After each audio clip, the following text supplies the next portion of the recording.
Jadi sebenarnya saya mau set dulu di sini gizi masyarakat gitu ya. Memang akan ada perbedaan terkait dengan kaitannya dengan profesinya gitu ya, dari mana mungkin di bawah IAK nih, tapi misalnya kalau saya sendiri misalnya dari Persagi. Nah, ini dua perbedaan yang sebenarnya nggak beda-beda banget kok, tapi harus teman-teman juga harus memahami batasan sampai mana sih, atau kira-kira kompetensi apa sih yang bisa saya dapatkan pada peminatan gizi masyarakat gitu ya. Nah kalau teman-teman di sini mungkin nanti uh, punya gambaran lulusannya adalah berbeda mungkin sama teman-teman di Prodi Gizi ya, SGZ dan SKM.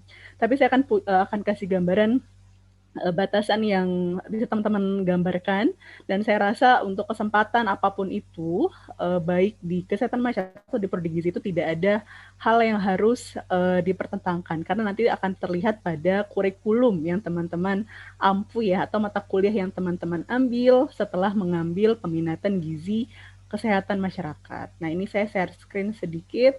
Nah, jadi pertama, peminatan gizi kesehatan masyarakat, uh, ini yang perlu dipahami. Mungkin selama ini hanya sekedar terminologi atau definisi, tapi sebenarnya yang perlu teman-teman pahami, karena dari semester 1 sampai semester 4 gitu ya, atau kalau di Kesmas kan semester 4 nanti baru memilih peminatan.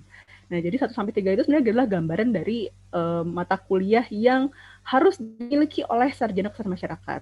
Jadi sebenarnya adalah tingkat di sini capaiannya ingin mencapai tingkat sintesis ya. Jadi teman-teman tuh bisa mensintesis data, kemudian bisa menggambarkan permasalahan dari masing-masing masalah ya. Jadi kalau misalnya masalah gizi itu nggak sendirian. Jadi kalau udah ngomong masalah gizi itu pasti terkait dengan masalah yang lain. Kalau tadi saya ngintip sedikit pemateri sebelumnya misalnya terkait dengan biostatistik. Nah, jadi pasti ada kaitannya gizi dengan biostatistik juga gitu. Karena itu sebenarnya paket lengkap kalau berbicara kesehatan masyarakat. Nah, jadi intinya akan menggambarkan ilmu yang berkaitan dengan epidemiologi, kemudian biostatistik dan kependudukan, atau bahkan sampai kepada ilmu sosial dan perilaku. Jadi Kesmas tuh lingkupnya di situ gitu ya, kesehatan masyarakat. Makanya dikatakan biasanya public health gitu. Nah, kemudian yang kedua, teman-teman juga harus sampai kepada sintesis untuk uh, meningkatkan. Jadi setelah menggambarkan masalah kesehatan masyarakat gitu ya yang terkait dengan ilmu atau bidang manapun, maka dari itu pentingnya kolaborasi. Nah, setelah itu juga mencapai kepada peningkatan kesehatan masyarakat. Nah, ini yang kalau bisa ditingkatkan setelah misalnya masalah tadi diselesaikan, kemudian harus ada peningkatan. Biasanya kalau masalahnya itu peningkatan tuh standar ya, terkait dengan standar-standar yang harus dipenuhi, karena setiap negara itu punya indikator. Nah, jadi Indonesia tuh kalau indikator masalah gizi di Indonesia gimana sih? Udah pasti banyak gitu. Kemudian masalah gizi atau masalah kesehatan di Indonesia bagaimana sih? Oh, PR-nya banyak. Nah, jadi PR banyak ini karena dari indikator-indikator yang ditentukan entah itu pada tingkat nasional sampai kepada tingkat dunia. Nah, jadi salah satu capaiannya teman-teman sebagai sarjana Kesmas adalah punya kontribusi tuh memperbaharui gitu ya ranking-ranking kita khususnya pada kesehatan masyarakat. Nah, masalahnya adalah kesehatan masyarakat itu tidak berdiri sendiri. Ini seperti telur ayam, ayam dulu apa telur dulu gitu. Jadi kalau misalnya terkait dengan satu negara, makanya kenapa dalam satu pemerintahan gitu ya, yang selalu dikaitkan itu adalah pendidikan, kemudian akan berkorelasi dengan ekonomi, juga dengan kesehatan. Atau sebaliknya, di saat satu negara punya tingkat kesehatan yang rendah, maka dia akan berdampak kepada pendidikan juga pada ekonomi. Nah, pada kondisi pandemi ini yang contoh yang paling mudah untuk teman-teman gambarkan. Jadi ini yang permasalahannya mau yang di mana dulu nih, selesaiin masalah pandemi dulu, nanti ekonomi mau tidak mau akan bangkit lagi ya, atau permasalahan ekonomi ini diselesaikan dulu. Nah, ini yang nanti nih kalau misalnya orang analis kebijakan kesehatan tuh akan lihat gitu ya, mengambil kebijakan tadi. Tapi pada masing-masing permasalahannya, gizi misalnya, masalah gizi khusus pada masalah gizi dan kesehatan, dia akan pada skopnya sendiri. Nah, jadi kalau dilihat pada capaian juga sikap dan tata nilai ini penting sekali. Kenapa? Karena teman-teman suka lupa. Akhirnya kalau udah lulus, harapannya teman-teman mahasiswa ini setelah menjadi sarjana kesehatan masyarakat, gitu ya, tetap memiliki tata nilai yang sikap dan tata nilai yang betul-betul tergambar tercermin pada sarjana kesehatan masyarakat, yaitu jelas menjunjung tinggi atau bertakwa kepada Tuhan Yang Maha Esa dan kemudian kemanusiaan dalam menjalankan tugas berdasarkan hukum, agama, moral, dan etika. Nah, khususnya pada UHAMKA atau Universitas Muhammadiyah Profesor Dr. Hamka, nilai profetik mungkin kalau teman-teman udah tahu ya, visi kita adalah juga kepada nilai profetik Rasulullah SAW. Jadi insya Allah kalau jalan ya dalam menjalankan keilmuan, kemudian juga menjalankan kewajiban sebagai sarjana kesehatan masyarakat, kalau diikuti dan dibarengi dengan sifat-sifat Rasulullah, insya Allah akan berkah dan juga insya Allah akan jalannya akan tepat gitu ya. Nah, yang kedua, nasionalisme dan rasa tanggung jawab. Kenapa mesti begitu, Bu? Karena tadi di saat sudah punya kapasitas sebagai sarjana kesehatan masyarakat, maka harus berkontribusi dan meningkatkan mutu kehidupan masyarakat juga peradaban tadi. Kenapa sampai ke sana? Karena sebenarnya bisa teman-teman menjadi tenaga kesehatan masyarakat atau menjadi tenaga kesehatan gitu ya, khususnya sarjana kesehatan masyarakat, berarti menjadi teladan. Semua ini nanti teman-teman menjadi teladan. Oh, ini sarjana kesehatan masyarakat berarti teladan. Orang udah gambarin pasti sehat, harusnya begitu. Tidak hanya sehat jiwa dan juga sehat raga, pasti begitu. Nah, jadi teladan dulu. Kemudian tadi menginternalisasi nilai normal dan etika akademik dengan menghargai temuan orisinal orang lain. Maka dari itu tidak ada satu keilmuan yang sebenarnya dikatakan hanya ilmu saya aja atau gizi aja gitu ya. Tidak. Maka dari itu juga harus menghargai temuan orisinil dan juga harus bisa berkolaborasi. Kan nggak akan gizi itu selesai masalahnya kalau hanya orang gizi aja yang nyelesain gitu. Karena memang bukan itu. Nanti kita akan lihat gambaran kalau tadi nanti di akhirnya kira-kira gitu ya nanti lulusan peminatan gizi kesehatan masyarakat nih ingin bisa jadi apa aja sih atau bisa kerja di mana saja sih? Malah akan saya tanya balik ke teman-teman untuk setelah kita mendapatkan gambaran ya dari paparan saya.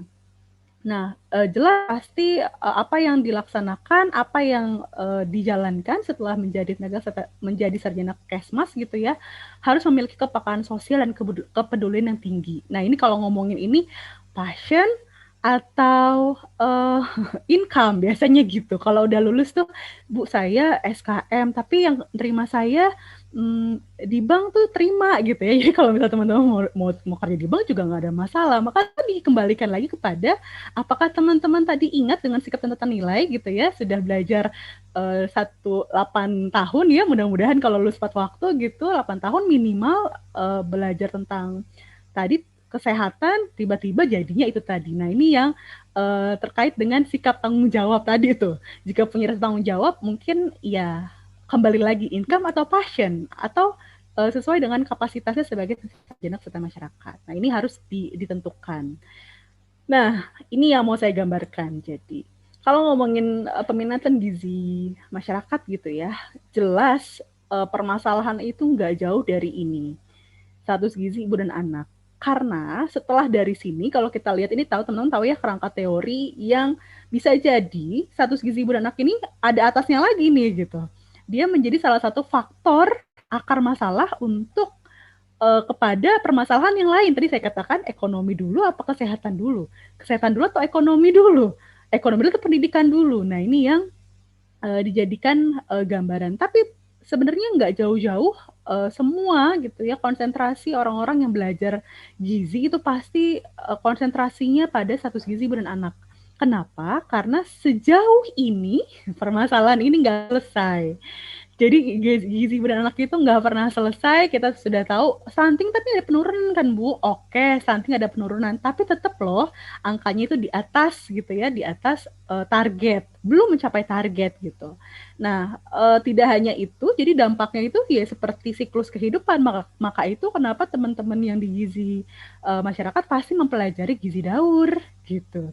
Nah, jadi gizi daur tuh kan apa yang kita konsumsi misalnya nanti saya akan lihat setelah slide ini gitu ya, itu gambaran kenapa muncul masalah gizi, kenapa akhirnya muncul masalah kesehatan. Nah, jadi tempatkanlah gizi sebagai input. Jadi teman-teman yang ada di peminatan gizi itu selalu berpikir begini, saya menjadi sarjana kesehatan masyarakat yang peminatannya adalah gizi. Selalu tempatkan gizi pada input. Di saat input ini, jadi kan input itu kan berarti masukan ya. Inputnya baik untuk anak balita, inputnya baik untuk remaja, inputnya baik untuk ibu hamil. Kalau kita punya input yang baik, yang kita juga pahami bahwa di dalam tubuh kita tadi metabolisme ya, jadi makanya harus belajar metabolisme sedikit gitu. Kalau udah masuk ke dalam peminatan gizi Kesmas gitu ya, punya gambaran gitu. Nah, apa yang kita konsumsi itulah yang menjadi gambaran dari outcome luarannya tadi. Nah, maka kalau kita runut di sini, ini Kesmas, kesehatan masyarakat, maka harus digambarkan dulu dari akar masalah secara umum. Kita lihat di sini, pembangunan ekonomi, politik, sosial, dan budaya itu adalah akar masalah. Nah, jadi akarnya itu adalah itu.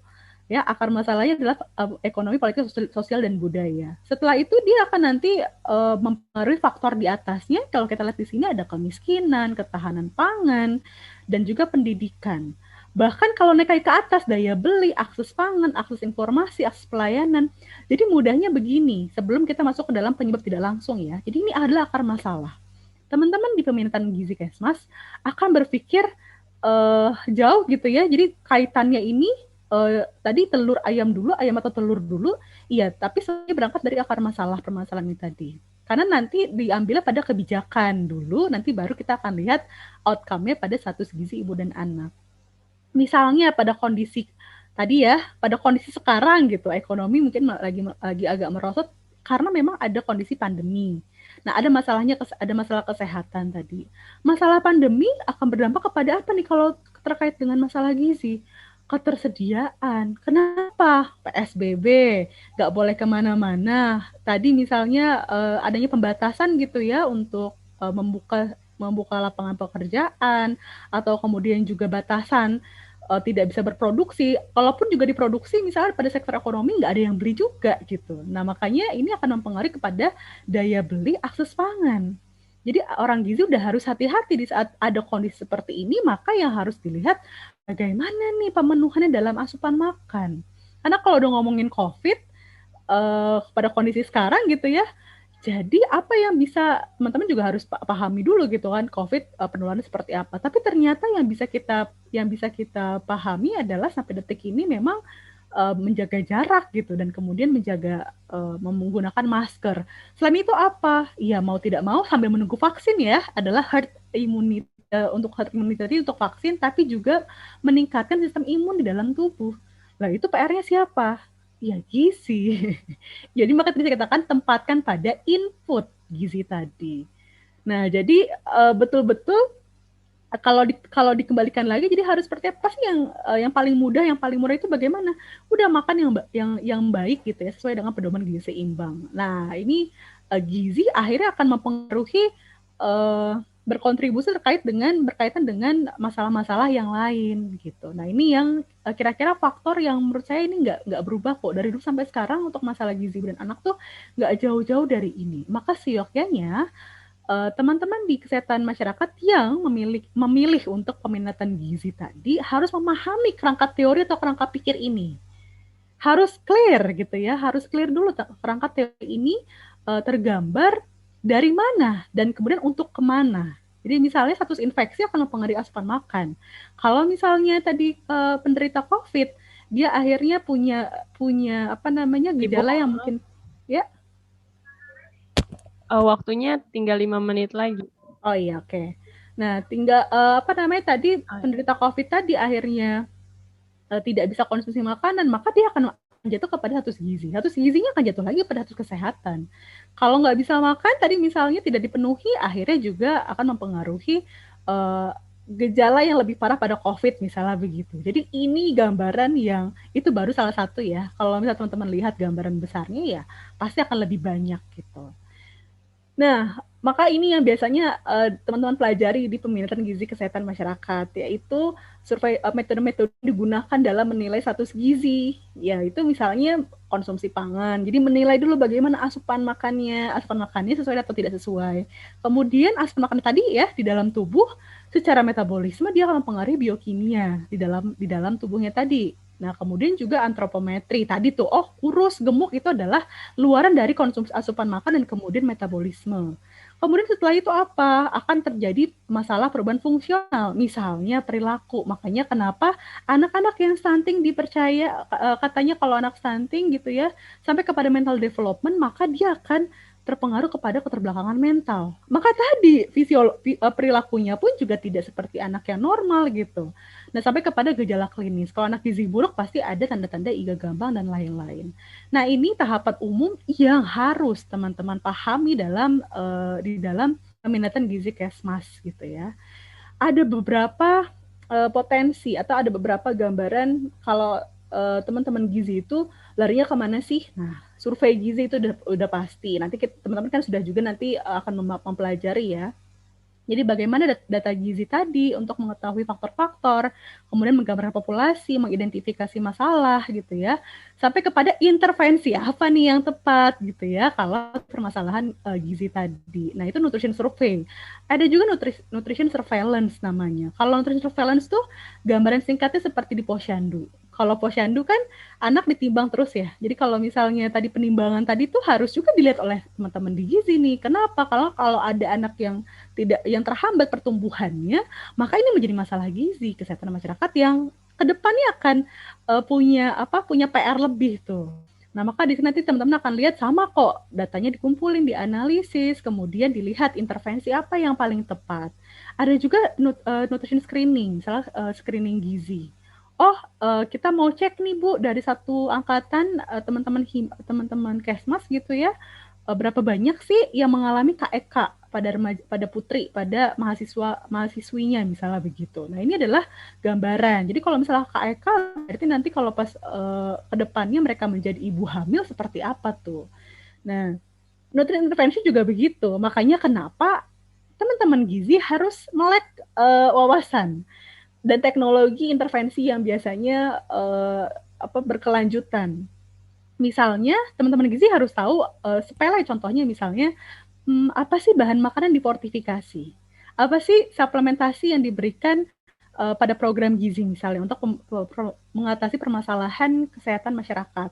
Kemudian ada pendekatan pangan lainnya misalnya gitu ya, dan ada juga pangan lokal. Nanti kalau ditempatkan di suatu daerah, bagaimana menciptakan makanan yang berbasis pangan lokal tapi juga kaya akan gizi misalnya, itu juga difikirkan oleh teman-teman gizi. Kalau yang ini saya lewat sedikit karena tergantung mata kuliah yang teman-teman ampu, misalnya sampai kepada ranah bisa sebagai nutrisionis ya, ahli gizi di rumah sakit misalnya. Makanya di sini kalau dilihat masalah gizi kesehatan ini juga feedback gitu ya, timbal balik antara masalah gizi dan kira-kira saya bisa ada di mana gitu. Ya itu masalahnya nggak kelar-kelar dari dulu, itu gizi kurang, gizi lebih, makanya kita katakan triple burden. Apalagi masalah gizi terkait dengan penyakit infeksi.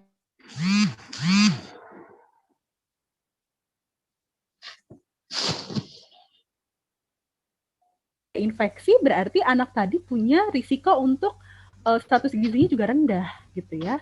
Nah, apalagi HIV/AIDS, ini kan bukan masalah gizi, Bu. Nah, masalah gizi setelah dia terkena, berarti bagaimana nih untuk orang-orang yang sudah terkena HIV/AIDS, pengaturan pola makannya seperti apa, itu juga harus dipikirkan. Jangan sampai juga nanti jatuh kepada kematian gitu ya. Itu juga harus kita pikirkan sebagai peminatan gizi Kesmas. Yang terakhir, ini udah jelas, hipertensi, penyakit jantung, DM, kanker, ini adalah masalah komplikasi setelah masalah gizi tadi ya.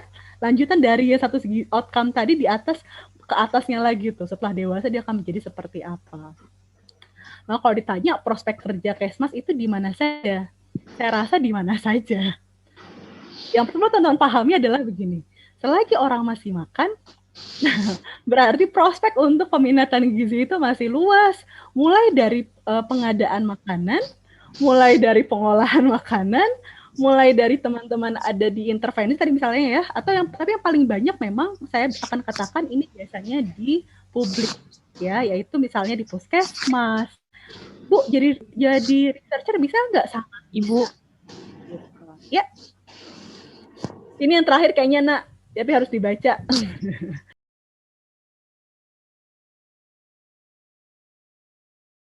Apakah ada perbedaan khusus antara gizi Kesmas dengan prodi gizi?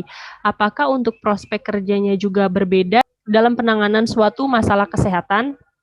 Ya, terima kasih, bagus pertanyaannya. Jadi kalau ditanya perbedaan khusus antara gizi dengan prodi gizi, ada. Jadi kalau di prodi gizi sendiri jelas ada 4 bidang minat, bukan bidang minat ya, tapi 4 kompetensi yang harus dicapai, yaitu gizi klinik, gizi komunitas, gizi MSPM itu adalah gizi institusi, kemudian teknologi pangan, dan juga terakhir adalah research. Tapi kalau yang Kesmas tadi itu mungkin lebih luas dan lebih umum, kebanyakan lebih kepada apa namanya Kesmas tadi, jadi gizi komunitas dan juga mungkin ya sedikit karena lihat ada beberapa juga kok yang mampu gitu ya, teman-teman dari Kesmas ternyata nyebrang untuk bisa mengatasi masalah klinis gitu. Nah ini permasalahannya adalah biasanya pada usernya. Nah, jadi pada usernya tuh. Jadi misalnya kalau di rumah sakit itu mereka minta STR. STR-nya itu yang di bawah Persagi. Nah, STR yang di bawah Persagi itu biasanya adalah kumpulan dari universitas yang memiliki prodi gizi secara khusus. Bedanya itu aja. Kalau misal prospek kerjanya pun, kalau saya bisa mengatakan begini, kalau teman-teman bisa meningkatkan skill atau kemampuan, bisa beradaptasi, kemudian bisa cepat belajar, prospek itu sama kok antara prodi gizi dengan teman-teman dari Kesmas gitu ya yang mengambil peminatan gizi. Karena itu sering saya temukan. Contohnya misalnya kalau tadi kalau teman-teman lihat saya sering diminta untuk apa namanya menjadi narasumber di DKI Jakarta gitu ya. Nah, itu sebenarnya juga nggak semuanya juga tenaga pelaksana gizi yang di sana juga dari prodi gizi gitu, tapi prodi Kesmas gitu. Jadi sama gitu apa tatanannya. Yang berbeda adalah yang mungkin sangat-sangat berbeda adalah tadi kalau masuk ke ranah klinis. Nah, kalau teman-teman ketahui nanti mungkin di mata kuliah bedanya gitu ya, kalau di kita tuh di prodi gizi itu ada yang jadi dietetik infeksi itu 3 SKS sendiri. Dietetik degeneratif itu ada lagi 2 SKS sendiri. Kemudian ada gizi klinik kompre dan juga ada PBL rumah sakit. Nah PBL rumah sakit itu kita teman-teman gizi yang di prodi gizi itu ke rumah sakit untuk bisa magang gitu. Nah itu biasanya kasus-kasusnya tuh ya kasus komplikasi, penyakit DM, dianalisis dengan PAGT. Nah itu mungkin yang tidak ada pada mata kuliah di peminatan di Kesmas dan peminatan gizi. Jadi tadi 4 tadi saya rasa dari 5 bidang tadi yang bisa sama itu adalah gizi komunitas dan juga research, atau tadi kalau misalnya mau belajar gitu ya, tidak menutup kemungkinan itu sangat bisa gitu.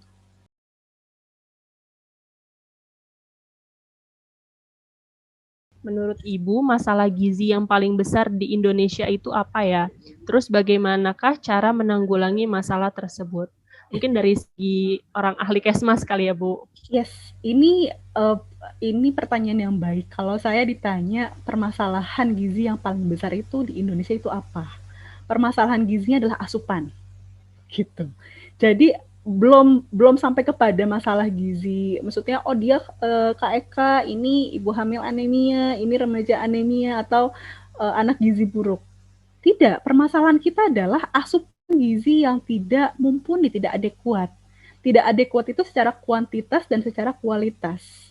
Secara kuantitas itu adalah kebutuhan kalori ya, kebutuhan kalori yang kalau teman-teman nanti belajar itu ada angka kecukupan gizi yang direkomendasikan kan. Nah, itu orang-orang Indonesia itu enggak secara kuantitas itu masih belum terpenuhi.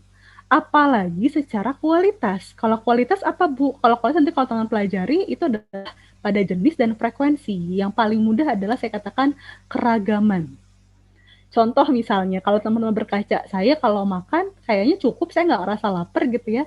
Tapi pada saat dilihat gitu ya, dilihat dari jenis bahan makanan yang dipilih, misalnya pagi makan nasi uduk, siang makan nasi apa namanya, ayam geprek misalnya gitu ya, malam nasi goreng. Tercukupi secara kuantitas, tapi tidak terpenuhi secara kualitas, yaitu tidak beragam, misal sayurnya tadi nggak ada, buahnya juga tidak dipenuhi. Nah, permasalahan gizi di Indonesia itu di sana. Saya ambil satu contoh analogi yang kenapa pada pandemi COVID ya contohnya. Kalau teman-teman nanti buka gitu ya, ternyata beberapa orang yang terkena atau terinfeksi COVID-19 itu status vitamin D-nya rendah. Jadi begitu. Jadi katanya status vitamin D-nya rendah. Dan kalau dilihat di antara seluruh dunia gitu ya, Indonesia termasuk yang status vitamin D-nya rendah. Pertanyaannya adalah, kan kita negara tropis, dapat vitamin D dari matahari kan gitu ya. Kok bisa status vitamin D-nya rendah? Nah, status vitamin D yang rendah ternyata ini adalah dari makanan. Gitu. Jadi kalau nanti teman pelajari, oh vitamin D itu ada yang ergokalsiferol, ada yang namanya kolekalsiferol. Nah, itu yang dari matahari sama yang dari makanan. Ternyata makanan dari matahari mungkin cukup gitu ya. Kita keluar berjemur sebentar aja itu udah cukup. Tapi masalahnya adalah yang dikatakan di dalam beberapa jurnal status vitamin D orang Indonesia itu rendah dan meningkatkan risiko pada kematian lebih tinggi itu dari asupan makan. Jadi jelaslah kenapa gitu ya kita ternyata permasalahannya belum adalah asupan gizi. Jadi kalau ditanya bagaimana cara menanggulangi masalah tersebut, kira-kira kita harus seperti apa ya dari ahli Kesmas gitu ya. Jelas nak, silakan buka PGS. Udah balik lagi ke situ. Pedoman gizi seimbang. Coba disuarakan, coba diinformasikan. Karena selama ini masih banyak yang belum berubah ya. 4 sehat 5 sempurna ke PGS. Itu aja dulu. Jadi misalnya gimana nih isi piring itu aja dulu. Jadilah teladan teman-teman nih yang ada di usia produktif gitu ya. Pasang aja di IG status misalnya, ini loh isi piringku. Dikasih tahu ini kalau makan tuh yang sederhana misalnya nasi, sayur, bahkan timun gitu, misal timun kalau misalnya anak kosan, seenggaknya tiap makan tuh ada sayurnya. Hari ini saya paginya makan timun karena saya ngekos. Jadi cuma nasi, telur dadar, tempe goreng sama timun. Siangnya ini masih yang saya loh misalnya gitu. Ada apa misalnya? Ya saya karena di kampus ada gado-gado misalnya gitu. Gado-gadonya pakai telur, ada tempe tahu kan, ada kacang-kacangan kan. Nah, itu disampaikan gitu. Malamnya apa? Itu kalau teman-teman ahli Kesmas bergabung semua untuk bisa menyampaikan itu, saya rasa semua orang jadi melek tuh. Oh, ternyata kalau kita makan tuh harus begini. Nah, permasalahan itu adalah di situ. Mungkin begitu kira-kira jawabannya.